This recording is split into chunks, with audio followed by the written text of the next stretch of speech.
జనసేనాని పవన్ కళ్యాణ్కు AP deputy CM పదవి ఖాయమంటూ ప్రచారం జరుగుతోంది. రాష్ట్ర అసెంబ్లీ ఎన్నికల్లో పవన్ కళ్యాణ్ పిఠాపురం నియోజకవర్గం నుంచి భారీ మెజారిటీతో విజయం సాధించడం తెలిసిందే. పవన్ కళ్యాణ్ ఇవాళ అనకాపల్లిలోని నూకాంబిక అమ్మవారి ఆలయాన్ని సందర్శించారు. ఆలయ వర్గాలు జనసేనానికి ఆలయ మర్యాదలతో స్వాగతం పలికారు. అనంతరం పవన్ కళ్యాణ్ నూకాంబిక అమ్మవారిని దర్శించుకొని అర్చనలు చేశారు. ఈ సందర్భంగా అర్చకులు ఆయనకు వేదాశీర్వచనాలను అందించారు.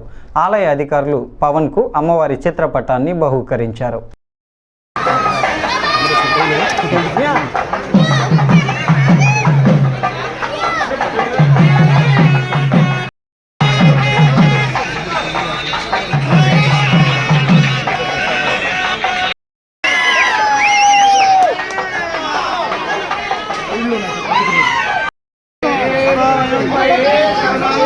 Hey!